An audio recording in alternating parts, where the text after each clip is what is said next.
बिस्मिल्लाहिर्रहमानिर्रहीम। अस्सलाम वालेकुम। मेरा नाम उसामा अरशद है और आप देख रहे हैं M for you family. How to series में आज मैं बात करने वाला हूं how to control your anger. अपने गुस्से पे काबू कैसे पाया जाए। आपको ये चीज समझनी होगी कि इमोशंस हमें कुदरत की तरफ से बेस्टोवर्ड किए गए, हमें अता किए गए हैं। जिस तरह खुशी आना इनएविटेबल है, दुख का आना इनएविटेबल है, इस तरह गुस्सा भी आ सकता है इंसान को और आ भी जाता है। लेकिन जो चीज हमें अता की गई है, मसला वहां पर आता है जब हम उसको इस्तेमाल करना नहीं सीखते। हम ये नहीं सीखते कि हमें इन चीजों में रिएक्ट कैसे करना है, चीजों को रिस्पॉन्ड कैसे करना है। इसी टॉपिक में मैं आज बात करने वाला हूं कि गुस्से में किस तरह से काबू पाया जाए और उसमें किस तरह से रिएक्ट किया जाए। गुस्से को समझने से पहले आप ये चीज आपको समझनी पड़ेगी कि गुस्सा आपको आता जरूर है, लेकिन उस गुस्से में रिएक्ट कैसे करना है, रिस्पॉन्ड कैसे करना है, ये आप पर डिपेंड करता है।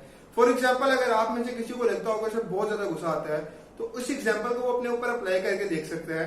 आपने नई गाड़ी निकलवाई है, बिल्कुल 0 मीटर अप्लाइड 4, पुरानी भी नहीं बात कर रहे कि हो सकता है गुस्सा थोड़ा कम हो जाए। अच्छा, गाड़ी निकलवा के लेके आ रहे, रास्ते में आ रहे तो पीछे से किसी ने आके टक्कर मार दी है। अच्छा, टक्कर मार दी, आप गुस्से से बाहर निकले, जी आज तो मैं फाड़ दूंगा, आज मैं पता नहीं क्या क्या कर दूंगा। ठीक है, आप गुस्से से बाहर निकले, जाके आपने आगे से बंदे को देखा, आगे से बंदा खड़ा हुआ मुस्कुराता हुआ शक्ल लेके ही करके 5-6 गार्ड्स के साथ। अच्छा, अब क्या होगा, गुस्सा फुर वो जा रहा है, पकड़ के लाएगा गुस्से को, खत्म। बिल्कुल गुस्सा नहीं आएगा, गुस्सा बल्कि अपने ऊपर आएगा कि मैं क्यों गाड़ी से बाहर निकला। क्यों नहीं गुस्सा आएगा? क्योंकि पता है अगर उस टाइम पे रिस्पॉन्ड किया, उस टाइम पे रिएक्ट किया तो नुकसान बहुत ज्यादा हो जाएगा। गाड़ी का तो कम नुकसान हुआ, मेरा अपना बहुत नुकसान हो जाएगा। और वही शख्स, वही अगर आप घर में आए, कोई बच्चा ऐसी कोई बात कर दे जो आपको पसंद नहीं आई, तो क्या करेंगे? बच्चे की तो शामत आ गई, बच्चे को डांट भी पड़ेगी, तो हो सकता है एक आधी लग भी जाए। खैर, बात करते हैं एंगर मैनेजमेंट की। एंगर मैनेजमेंट में 2 तरह के एक्सट्रीम्स हैं। एक तो एक्सट्रीम उन लोगों की है जो गुस्से में एक्सप्लोड कर जाते हैं, गुस्से में ओवर रिएक्ट कर जाते हैं और कोई ना कोई नुकसान कर बैठते हैं। दूसरी एक्सट्रीम उन लोगों की है जो गुस्से को अपने अंदर स्टफ कर देते हैं। ऐसे लोगों से आप पूछें गुस्सा है तो गुस्से से भरे होंगे, शक्ल पे नजर भी आ रहा होगा, लेकिन कह रहे हैं नहीं गुस्सा कर रहे हैं, नहीं मैं तो बिल्कुल, लेकिन पता होता है शक्ल पे लिखा होता है गुस्सा कह रहे हैं। खैर, ये दोनों एक्सट्रीम्स ऐसी हैं कि जिनसे आपको बचना चाहिए, इनको आपको अवॉइड करना चाहिए। हमें एक सेंटर का रास्ता निकालना है, इसी के लिए आज की इस वीडियो में हम बात करने वाले हैं। अच्छा, गुस्से को स्टफ करना या गुस्से में एक्सप्लोड करना बिल्कुल एक बच्चे की तरह है, जिसको ना आप ड्राइविंग सीट पे बिठा सकते हैं, ना आप उसको गाड़ी चलाना अलाउ कर सकते हैं। गाड़ी चलाना अलाउ करने से मुराद है कि आप उसको एक्सपल्शन के लिए अलाउ कर रहे हैं, उसको एक्सप्लोड करवाना चाह रहे हैं, उसमें ओवर एक्ट करने जा रहे हैं। ना आप उसको ट्रंक में बंद कर सकते हैं, पीछे जो डिग्गी होती है उसमें बंद भी नहीं कर सकते। इसी तरह जब आप एक्सप्लोर करते हैं तो आप उसको ड्राइविंग सीट पर उठा देते हैं, एक बच्चे को, कितना ही खतरनाक होता है। और जब आप उसको स्टफ करते हैं तो आप उसको ट्रंक में उठा देते हैं, तो बच्चे के लिए कितना खतरनाक हो सकता है। इसी तरह जब आप अपने अंदर गुस्सा स्टफ करते रहते हैं तो वो गुस्सा आपकी स्ट्रेस का बाइस बनता है, वो आपकी डिप्रेशन का बाइस बनता है, वो आपकी एंजाइटी का बाइस बनता है, वो आपको अंदर ही अंदर खाता रहता है। सो आप गुस्से को अंदर भी नहीं निकलना और गुस्से को एक्सप्लोर भी नहीं करना। तो फिर गुस्से में किया क्या जाए? गुस्से को एक रेजोल्यूशन में बदला जा सकता है। इस पे हम आगे बात करते हैं। फिलहाल हम बात करते हैं कि गुस्से में एक्सपल्शन करने से नुकसान क्या होता है। एक तकनीक से ये बात सामने आई है कि गुस्से का जो दौरानिया होता है ना, वो सिर्फ 2.5 सेकंड्स का होता है। 2.5 सेकंड्स में इमोशन आते हैं, अगर आपने वो 2.5 सेकंड का दौरानिया गुजार दिया तो आपके इमोशंस खत्म हो जाएंगे। लेकिन आप क्या करते हैं, आप वो 2.5 सेकंड से इमोशंस को पकड़ते हैं और उस पर सोचना शुरू करते हैं और कहते हैं कि अगर मैंने रिएक्ट ना किया, मैंने रिस्पॉन्ड ना किया तो मेरी तो इज्जत कम हो जाएगी, मेरी तो वर्थ पे बात आ जाएगी। आपने अक्सर लोगों से सुना होगा, जी मैं नहीं बात बख्शता होता, मैं तो मुंह से गाल काट देना। तो ये अपने आप की अपनी फखर वाली क्वालिटी में बता देता कि ये सबसे बड़ी बेवकूफी होती है। आप अक्सर सोचे समझे बगैर बोल के चीज पर रिएक्ट करके बाद में आपको पछताना पड़ता है। सो जब भी आपको गुस्सा आए, सबसे पहले तो कोशिश कीजिए आप अपने गुस्से के 2.5 सेकंड आपने गुजारने हैं। वो 2.5 सेकंड किस तरह गुजार सकते हैं? आप जोर जोर से सांस लें। जैसे जो सांड होता है ना, इसको कपड़ा दिखाया तो जोर जोर से सांस लेते हैं, लेकिन उसको तो और गुस्सा आता है, आपका गुस्सा ठंडा हो जाएगा। एक ही ना ठंडा हो जाएगा, करके देख लीजिएगा, आजमा लीजिएगा, आजमूदा टोटका है। खैर, आगे बात करते हैं। अगली चीज जो आपको करनी है, अगर आप बहुत ज्यादा गुस्से में भर जाते हैं तो आपको एक तो सबसे पहले आपको 2.5 सेकंड गुजारने हैं। दूसरी चीज, आपको अपने आप से ये कहना है कि मैं गुस्से में हूं। जब आप अपने आप को ये रियलाइज करवा देंगे ना कि मैं गुस्से में हूं, तो आप उस पर रिएक्ट नहीं करेंगे, आप उस पर रिस्पॉन्स नहीं करेंगे, क्योंकि आपको पता होता है अगर इस टाइम मैं रिस्पॉन्स करूंगा, इस टाइम मैं रिएक्ट करूंगा तो मेरे इमोशंस मुझ पे गालिब आ जाएंगे। और आपको ये चीज समझनी पड़ेगी कि इमोशंस आपके हैं, आप इमोशंस के नहीं है। आप इमोशंस को कंट्रोल कर रहे हैं, ना कि इमोशंस आपको कंट्रोल कर रहे हैं। ठीक है, जो दूसरी चीज आपको करनी है, आपको अपने आप से ये कहना है कि यस आई एम एंग्री, मैं गुस्से में हूं, मुझे इस वक्त कोई भी डिसीजन नहीं लेना, कोई भी रिएक्ट नहीं करना। ठीक है, तीसरी चीज आपको क्या करनी है? तीसरी चीज आपको करनी है, आपको गुस्से में जिस वक्त होंगे आपको रिएक्ट नहीं करना, आपको रिस्पॉन्ड करना है। नॉर्मली हम रिएक्ट और रिस्पॉन्ड में डिफरेंस नहीं समझ पाते, रिएक्ट। फॉर एग्जाम्पल, आपको किसी ने पत्थर उठा के मारा है, ठीक है, अभी रिएक्शन क्या होता है कि आपने फौरन से पत्थर उठाया और दुराम करके दे मार 4.5 मार दिए, ठीक है। और रिस्पॉन्ड क्या होता है? रिस्पॉन्ड होता है कि आप एक लम्हे रुकते हैं, सोचते हैं यार इसने पत्थर क्यों मारा, मेरी कोई गलती थी, किस वजह से मारा गया, मुझे किस तरह से रिएक्शन करना है इसका, किस तरह से इसको रिस्पॉन्ड करना है। जब आप सोचेंगे, हो सकता है पत्थर मारना नागुजर हो, आप पत्थर उठा के मार भी दें, लेकिन उसके बाद कोई रिग्रेट नहीं रहेगा, कोई गिल्ट नहीं रहेगा, क्योंकि उसके पीछे आपका थॉट पैटर्न था, आपके इमोशंस ने आपको कंट्रोल नहीं किया, बल्कि आपने खुद से कंट्रोल किया और अपने हाथ को कमांड दी है कि यस ये चीज करो, और वो चीज जब आप करेंगे तो आपको रिग्रेट नहीं होगा। सो तीसरी चीज जो आपको गुस्से में करनी है वो आपको रिएक्ट नहीं करना बल्कि रिस्पॉन्ड करना है, ठीक है। इसके बाद बात करते हैं, ये तो होगी 3 चीजों की ना, जो चीज आप टेम्परेरी तौर पे कर सकते हैं।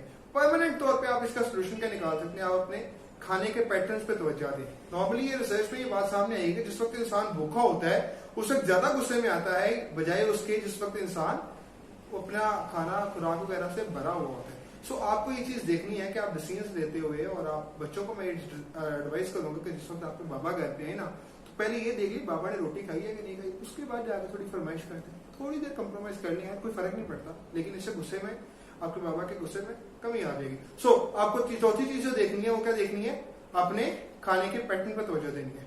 5वीं चीज जो आपको करनी है वो ये है, परमानेंट सोल्यूशन के लिए बता रहा हूं, परमानेंट के लिए दूसरी चीज है, वैसे ये 5वीं चीज है।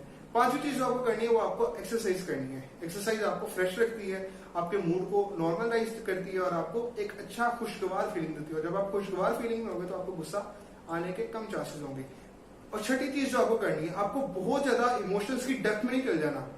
बहुत ज्यादा इमोशंस की डेप्थ में अक्सर हमारे पे जो थ्रेट्स होती है ना, जिसकी वजह से हम कह सकते हैं हमें खतरा होता है उस चीज का, अगर वो हद से बढ़ जाए तभी वो गुस्से में चेंज हो जाते हैं, प्यार हद से बढ़ जाए तभी गुस्से में चेंज हो जाते हैं, हैप्पीनेस हद से बढ़ जाए तभी गुस्से में चेंज हो जाती है, ये सारी चीजें, फियर हद से बढ़ जाए तभी गुस्से में चेंज हो जाती है। इसकी मैं मिसाल इस तरह से दे सकता हूँ कि एक बच्चा घर नहीं आया ना टाइम पे, उसने 5 बजे आया था, 5 बजे नहीं आया, बाबा उसके फोन कह रहे हैं, लो जी उसका फोन बंद आ रहा है। अभी एक क्या चीज आई है जी, मदर से पूछा कि उसने तो 5 बजे आ जाना था, अभी 5:15 हो गया, बच्चा अभी तक घर नहीं आया। एक शुरू हो गई है थ्रेट, खतरे की अलामत आना शुरू हो गई कि यार पता नहीं क्या हुआ, क्या नहीं होगा, क्या नहीं हुआ। बच्चे के दोस्त को फोन किया, उसने कहा मेरे पास से तो वो निकल चुका हुआ है, काफी देर से निकल चुका हुआ है, अभी तक घर नहीं पहुंचा। अच्छा, आप भी खतरे की घंटी में चल गए, खतरे में चले गए कि यार पता नहीं क्या हुआ होगा, सही होगा कि नहीं होगा, सही सलामत होगा। अच्छा, 15-20 मिनट बाद लड़का घर आ गया। जब लड़का घर आया तो वो जो खतरा था ना आपका, वो गुस्से में बदल चुका हुआ है। आप उसको आते साथ बजाय गले लगाने के ठीक है यार वो बच्चा घर आ गया, उससे पूछेंगे क्या मसला क्या नहीं, आप उसे आते साथ उससे गुस्सा करना स्टार्ट कर देते। सो आपको ये चीज सीखना है कि आपको किसी भी चीज में इमोशनल में बहुत ज्यादा डेप्थ में जाना, जब आप बहुत ज्यादा डेप्थ में जाएंगे तो वो आपका गुस्से में कन्वर्ट होगा। इसके बाद आपको एक और चीज करनी है, आपको ये चीज सीखनी है कि जो आपका पॉइंट ऑफ व्यू है ना, वो बेसिकली आपको पॉइंट ऑफ व्यू है, उसको अपने ऊपर इंपोज ना करने, उसको ये ना करने कि जो मैंने कह दिया वो हतमी बात होगी। जब आप कहते हैं ना कि जो मैंने सोच लिया, जो मैंने बात करती वो हतमी होगी है, उसके बाद कोई भी उसके मुखालिफ बात करेगा तो आपको गुस्सा आएगा, आप उस पर रिएक्ट करेंगे, उस पर रिस्पॉन्ड करेंगे, ठीक है। लेकिन आपने अगर ये चीज सोच ली कि ये मेरा पॉइंट ऑफ व्यू है, हो सकता है अगला इंसान की सोच मुख्तलिफ हो, अगला इंसान सोचता मुख्तलिफ तरीके से हो, तो ये उसका पॉइंट ऑफ व्यू हो सकता है, तो आप उसमें रिएक्ट नहीं करेंगे, आप उसको आराम से सुन लेंगे और आराम से आपको कोई फर्क नहीं पड़ेगा, आपको गुस्सा आएगा ही उस बात पे। सो ये 5 से 7 स्टेप्स है जिनको आपको लाजमी फॉलो करने। अब बात करते हैं दूसरी एक्सट्रीम एंड की, जो कि है स्टफर्स की। स्टफर्स क्या करते हैं, गुस्से को अपने अंदर ही भर लेते हैं, ठीक है। जब आप अपने अंदर गुस्से को भरते जाते हैं ना, तो वो आपका, मैं पहले ही बता चुका हूँ, वो आपको डिप्रेशन का शिकार करते हैं, डिस्ट्रेस का शिकार करते हैं, आपको टेंशन क्रिएट करवाते हैं, आपको हेडेक क्रिएट करवाते हैं, और बहुत ज्यादा प्रॉब्लम्स, आपकी बहुत ज्यादा बीमारियां भी आपके साथ तो इसकी वजह से चिपट सकते हैं, क्योंकि आप उसको स्टफ कर रहे हैं गुस्से को।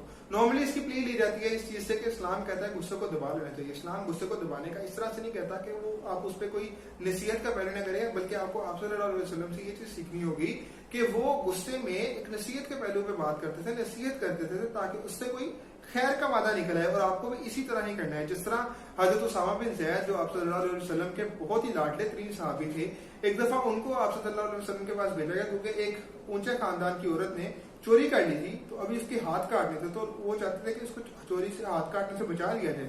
तो जब हजरत उसामा बिन ज़ैद हजरत मोहम्मद सल्लल्लाहु अलैहि वसल्लम के पास पहुंचे तो आप सल्लल्लाहु अलैहि वसल्लम ने उन्हें डांटा और उन्हें कहा कि आप मेरे से अल्लाह की हदूद पे बात करने आ गए हैं, जबकि आपको ये नहीं पता कि आपसे पहली कौमें इसी वजह से हलाक कर दी गई थी क्योंकि वो अपने कमजोरों पे कानून तो लागू करते थे लेकिन जो ताकतवर लोग थे उनको छोड़ देते थे। सो आप सल्लल्लाहु अलैहि वसल्लम ने उनको एक नसीहत की, उसमें से नसीहत का पहलू निकाला कि कमजोरों पे इंसाफ सिर्फ लागू नहीं होगा, वो ताकतवर लोगों पर भी लागू होगा। इसी तरह आप सल्लल्लाहु अलैहि वसल्लम कभी भी दिल में ग्रज नहीं रखते। जब आप गुस्से को अपने अंदर स्टफ करते रहते ना तो उस इंसान के बारे में ग्रज आता रहता है आपके दिल में कि यार इसने मुझे इस पॉइंट ऑफ टाइम पे ये कुछ कहा था, अभी मैंने उसके बारे में नेगेटिव थॉट्स रखने हैं। सो आपने दिल में बात नहीं रखनी, नबी अकरम सल्लल्लाहु अलैहि वसल्लम की तरह उनकी पैरवी को फॉलो करते हुए आपने उस चीज को कोई ना कोई खैर के मादे से उसको निकाल देना। दुनिया में भी इसकी मिसालें आपको मिल जाती हैं, जिस तरह एक तंजीम है, एनजीओ है अमेरिका की, उसका नाम है mad mother eight drunk and drive. ठीक है, ये उस माँ की कहानी थी। उस माँ ने एक एनजीओ बनाई थी जिसके बेटे को शराब के नशे में धुत एक इंसान ने अपने गाड़ी तले कुचल दिया था। उस माँ को गुस्सा नहीं था या बहुत ज्यादा गुस्सा आया था, लेकिन उस गुस्से में उसने रिएक्ट करने की बजाय उसने उसको एक रेजोल्यूशन में कन्वर्ट कर दिया, उसको एक भलाई में कन्वर्ट कर दिया, एक अच्छी चीज में कन्वर्ट कर दिया। वो इस तरह कन्वर्ट किया कि उसने एक तंजीम लॉन्च कर दी प्रॉपर कि ड्रंक एंड ड्राइव केस पे आप पाबंदी लगा दें, ड्रंक करके आप गाड़ी चला नहीं सकते। सो अमेरिका में ये कानून पास हुआ, उसके बाद पूरी दुनिया से फॉलो कर रही है। सो उस एक माँ का बदला जो था, उसका गुस्सा था, वो किस चीज में कन्वर्ट हुआ। इसी तरह नेल्सन मंडेला, उनको बड़ा गुस्सा था गोरों पे क्योंकि उन्होंने कालों पे उन्होंने बहुत ज्यादा वो किया था, जुल्म किया हुआ था और निग्रोस पे और निग्रोस को गुलाम बना के रखा जाता था। गुलामी से तंग आकर, गुस्से में आकर उन्होंने उस गुस्से का पॉजिटिव पहलू निकाला और उन्होंने अपने मुल्क से गुलामी को खत्म करवाया। ये उनका पॉजिटिव पहलू था। इसी तरह कायदे-ए-आज़म मोहम्मद अली जिन्नाह ने और बाकी मुसलमानों ने जब देखा कि सुन्नी और संगठन तहरीक हिंदू चला रहे हैं और मुसलमानों को सप्रेस किया जा रहा है, तो उस वक्त उन्होंने सोच लिया कि हमें यूनाइटेड इंडिया नहीं चाहिए, हमें एक सेपरेट स्टेट चाहिए, हमें एक सेपरेट मुल्क चाहिए। ना कि उस पर रिएक्ट किया, ना कोई के साथ लड़ा, बल्कि उस गुस्से को एक पॉजिटिव वे में यूटिलाइज किया। सो आपको भी ये चीज सीखनी है, आपको गुस्से को पॉजिटिव तरीके से यूटिलाइज करना सीखना है। सो बेसिक पॉइंट जो मैं कहना चाह रहा हूँ, दो एक्सट्रीम्स है, आपको दोनों से बचना है। ना आपको स्टफर बनना है, ना आपको अपने आप को गुस्से के हवाले कर देना है और इमोशंस की रूह में बहकर, अपने जो है जज्बात की रूह में बहकर अपने सारे इमोशंस को बहा देना और अपना रिएक्ट कर देना और कोई ऐसा नुकसान उठा लेना जिससे आप जो है आप पछताते रहे सारी उम्र। तो इस ना के स्टफर्स बनना है, स्टफर्स बन के आप अपने अंदर ही गुस्से को बढ़ते रहे और फिर टेंशन का और पता नहीं कौन कौन सी बीमारियों का शिकार हो जाए। सो आपको उसको रेजोल्यूशन में लेके आना है, उसको उस चीज में बहाना है और कुछ स्टेप्स जो मैंने आपको बताया उनको फॉलो करें तो आपका गुस्सा इंशाल्लाह कंट्रोल हो जाएगा। अगर आपको ये वीडियो पसंद आई है तो इसे अपने दोस्तों के साथ शेयर जरूर कीजिए, क्योंकि हो सकता है आपका एक छोटा सा शेयर किसी का गुस्से को कंट्रोल करने का सबब बन जाए। मैं मिलूंगा आपको अगले इंटरेस्टिंग वीडियो में, तब तक के लिए अपना बहुत सारा ख्याल रखिए। अल्लाह